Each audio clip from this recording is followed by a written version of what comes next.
जूते सही रहते हैं या चप्पल सही रहते हैं? ये एक सवाल हाजी लोग सोचते हैं कि क्या बेहतर है। शूज किसी काम नहीं आते मर्दों के, और औरतों के पास दोनों होने चाहिए। औरतों को शूज दिलाइए, बढ़िया बेस्ट क्वालिटी के शूज दिलाइए, और जिसमें डोरी नहीं होती है वाले दिलाइए, क्योंकि डोरी खुल जाती है तो भीड़ में गिर जाने का डर रहता है। लेकिन मर्दों के लिए जूते की जरूरत होती ही नहीं है, ले भी जाएंगे तो रखे रह जाएंगे, वहां सब कुछ चप्पल से काम चलता है। कि जब आप मस्जिद नबी पहुंचे तो जूते चप्पल कहां रखे हैं? देखिए, ये एक हरे रंग का आपको दिखाई पड़ रहा है, ये हरे रंग का जो है इसको शूरैक बोलते हैं। ये मस्जिद नबवी में हजारों की तादाद में है, मस्जिद अल हरम में हजारों की तादाद में है। आपको जूते इनमें रखने होंगे। इसके अलावा ये आप जब गेट, जो गेट नंबर 1, 2, 5, 8, 9, 10 बता रहे थे, हर गेट के बाहर ऐसा शूरैक होता है, यहां पर भी रखने हैं। ये शूरैक है, यहां पर भी रखने, और ये वो है जो हमने आपको मस्जिद के अंदर बताया।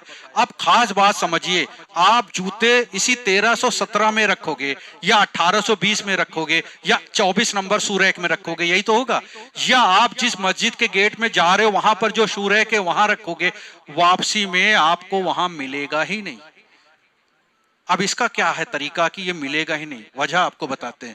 आप एक बात समझ लो, आप जिस गेट से 5 नंबर गेट से दाखिल होंगे और 5 नंबर के बाहर जब आप रख देंगे, जब आप अंदर जाएंगे तो अंदर आपको पता ही नहीं है, आप कम से कम 500 मीटर ऐसे ऐसे करके जाएंगे सफे बनाने में। जब आप नमाज पढ़ के निकलेंगे तो वो 5 नंबर गेट होगा ही नहीं, आप तो 11-12 पे निकल रहे होगे। और आप 11-12 पे निकल रहे होगे, हमने आपको बताया शैतान आपको गफलत में डालेगा, आप वहीं 11-12 पे ढूंढ रहे होगे, क्योंकि हर दरवाजा एक जैसा है। आपको लगेगा यहीं तो रखा था। दूसरी बात, ये जो हमने लिखा है 1317, 1317 पे रखो या आप 117 पे रखो, सब एक जैसे साइज के हैं। अब हमने यहाँ पर बैठे थे, जैसे आप बैठे हुए, हमने यहाँ रख दिया कि बस नमाज पढ़ेंगे, जब जाना होगा यहाँ से उठा लेंगे। मस्जिद नबवी में क्या होता है, जैसे ही इमाम साहब कहते हैं अल्लाह अकबर, नमाजी भी कहता है अल्लाह अकबर, नियत बन गई। अब नियत बन गई, इंडिया में नहीं होता। जो लोग पहली बार जा रहे हैं वो समझ लें, पहली रकात में आपको नियत बांधने के बाद जी बिल्कुल सीधे कम से कम 8-10 सफ तक जाना पड़ता है। आप नियत बांध चुके हैं, लेकिन आपको ऐसे करके जाना पड़ेगा। और ये जो ऐसे करके जाना है, इसका भी तरीका है कि आप पहले एक सफ पे जाओ, रुको एक पल के लिए, फिर दूसरे, मतलब ऐसे ऐसे नहीं चलना है जैसे आर्मी वाले चलते हैं कि फट फट फट चले गए, एक पे गए। और क्यों जाना पड़ेगा? क्योंकि सफे दुरुस्त होना जरूरी है। जब सफे, इतनी बड़ी जगह है, ऐलान करने के बाद भी सफे दुरुस्त कर लो, बीच में जगह रह जाती है, तो जब आपके आगे की सफ में जगह होगी तो आपको वो सब भरनी है। तो आपको पहली रकात में शुरुआत में तो कम से कम 8-10 जगह तक जाना पड़ जाता है। अब आपने वहां नमाज पढ़ी, उसके बाद आपको याद ही नहीं आ रहा है। अब आपने तो यहां रखा था, अब आप वहीं ढूंढ रहे हैं, वहां ढूंढने में परेशान है, नंगे पैर बाहर जा रहे हैं। चप्पल वहां बहुत इंपॉर्टेंट है, इस वजह से कि अगर खो गई तो नई तो 20 रियाल की मिलेगी, लेकिन वो आपके पैरों की हालत खराब कर देगी। चप्पल वही बेहतर होती है जो इंडिया में पहन करके आपने प्रैक्टिस करी है। वहां चाइनीज चप्पल मिलेंगी, पैर में गड़ेंगी।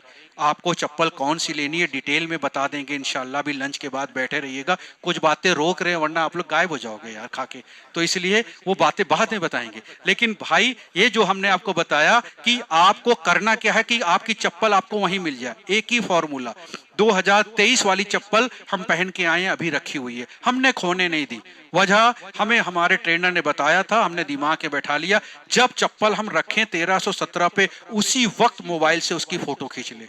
हम 4 बार नमाज पढ़ने जाएंगे, 4 बार अलग अलग शू रैक मिलेगा, हम हर बार रख लें। दिमाग में आता है अबे क्या करोगे फोटो खींच के, शैतान डालेगा, इतना सा नहीं याद रखोगे 1317, भूल जाता है आदमी, नमाज के बाद याद ही नहीं होता 1317, सब 1317 दिख रहे होते हैं। तो इसलिए आप उसकी फोटो जरूर खींचो जब मस्जिद में दाखिल हो। अगर आप बाहर रख रहे हो, जैसे 5 नंबर गेट है उसके पास आपने रखा, तो 5 नंबर के गेट के पास आपने रखा, तो आप इसकी फोटो खींचो। देखो आपको दिखा रहे हैं, अगर यहां पर होगा, देखिए यहां पर एक छोटा सा नंबर दिख रहा होगा, बीचों बीच में लिखा हुआ है, ये 59 करके कुछ है, वहां पर भी ये नंबर लिखा होगा। गेट के पास ऐसे कम से कम 10 सूरैक होंगे। आपने जहां रखा लौट के आने पर याद ही नहीं रखेगा, क्योंकि एक एक सूरैक में 200 पॉइंट बने हुए, 200 ब्लॉक हैं, आपको याद ही नहीं आएगा।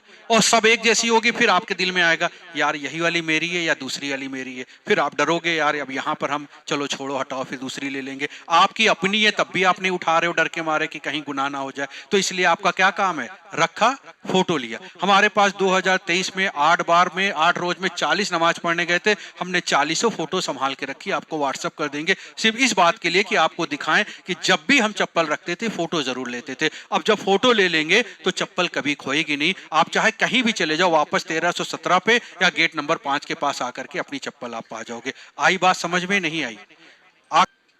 अब एक बात जो बताने जा रहे हैं वो थोड़ी सी डराने वाली है।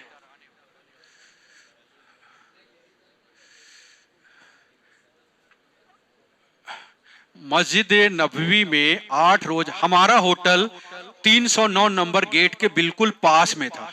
कहां पर था? बिल्कुल पास में, यानी कि मस्जिद हमारी बिल्कुल पास में थी। तब भी 8 रोज में कितना चलना पड़ता है, चलने की बात बता रहे हैं। मस्जिद नबवी में देखिए 22 तारीख को हम गए थे और 22 तारीख को हम वहां से, उसके बाद हम वहां से निकले हैं 30 को। देख लीजिए, एक दिन हमने 11 किलोमीटर का सफर किया, अगले दिन 17, उसके बाद 15, फिर 15, फिर 14, फिर 14, फिर 12, यानी कि 5 बार की नमाज पढ़ने के लिए मस्जिद आना और जाना, होटल खाने के लिए रेस्टोरेंट लेने जाना और आना।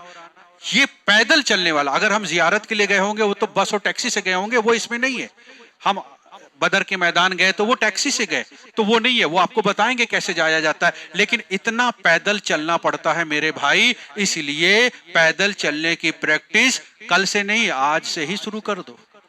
और पैदल चलना बहुत जरूरी है। हम आपको दिखाते हैं, जो लोग पैदल चलने की प्रैक्टिस नहीं करते, चल तो लेते हैं, लेकिन एक हल्का सा नमूना दिखाते हैं। लेकिन नमूने से पहले आपको थोड़ा सा हौसला बढ़ा दें। देखिए पैदल हमारी अम्मा भी चल रही है माशाल्लाह, देखिए चलते सब है वहां। ये बात नहीं है कि चलते नहीं, देखिए चल रही है ना, कोई दिक्कत नहीं हो रही अल्हम्दुलिल्लाह। लेकिन ये गांव से हैं, इनके लिए 4-5 किलोमीटर रोजमर्रा का काम है। लेकिन हम शहर वाले अपने घर के पास की मस्जिद में स्कूटी से जाते हैं, हम खुद स्कूटी से जाते हैं। तो इसलिए जो लोग हमारी तरह हैं, वो मीना से लौटने के बाद, हज के बाद, उनके पैर की हालत इस तरह से होती है। दिखाई पड़ रही है भाई? ये देखिए, ये 2 लोगों की है। एक जिन्होंने चप्पल गलत सेलेक्ट कर ली, नॉर्मल हवाई चप्पल जिसको हम लोग घर में कहते हैं बाथरूम स्लीपर, वो वहां काम नहीं करती है, उसके लिए समथिंग डिफरेंट चाहिए। आज मौका मिलेगा तो भी बताएंगे, अदरवाइज व्हाट्सएप ग्रुप पे भी बताएंगे, पूरी तैयारी करा देंगे, उसके लिए परेशान ना होइएगा। लेकिन जो लोग ने चप्पल गलत ले ली उनके लिए दिक्कत है, और जिन्होंने पैदल प्रैक्टिस नहीं की, और प्रैक्टिस को भी सही वायनों में समझ लीजिए, रोज प्रैक्टिस करने वाला, डेली प्रैक्टिस करने वाला अगर एक दिन प्रैक्टिस ना करे कोई फर्क नहीं पड़ेगा। और कभी प्रैक्टिस ना करने वाला एक दिन खूब प्रैक्टिस कर ले, उससे भी कोई फर्क नहीं पड़ेगा। डेली की डेली करना है मेरे भाई। ये पैरों के हालात होते हैं, और जो देखिए ये पैर के हालात हो जाते हैं हाजियों के, अगर उनकी प्रैक्टिस अच्छी नहीं होती है। या अब आपको बताते हैं चलना कितना पड़ता है। एक हाजी साहब को ये हज के दौरान का है कि एक दिन में उनको चलना पड़ा 16 जून को 23 किलोमीटर, उसके बाद अगले दिन उनको चलना पड़ा 18 किलोमीटर, उसके बाद अगले दिन चलना पड़ा फिर 19 किलोमीटर। ये एक हाजी साहब हैं जिनको एक दिन चलना पड़ा। ये हज का है भाई, हम आपको बहुत सारा बताएंगे। 14 जून को चले थे वो लगभग 11:15, और 16 जून को जिस दिन 10 तारीख थी, मुजदलफा से सुबह वापस लौटना था, जमरात पे कंकड़ी मारनी थी। कितने किलोमीटर चले? 31 किलोमीटर एक दिन में। ये देखिए एक हाजी साहब उसी दिन कितने किलोमीटर चले? 43 किलोमीटर एक दिन में। ये पैदल चलना ऑप्शन कुछ नहीं है। और आपको एक जानकारी के लिए बता दें, ये वो लोग हैं जिन्होंने अपना सफर मेट्रो से किया है। बहुत से लोग ये समझते हैं कि मेट्रो और बस से सफर किया तो पैदल चलना ही नहीं पड़ेगा। ये सब मेट्रो और बस वाले हैं जिनको इतना चलना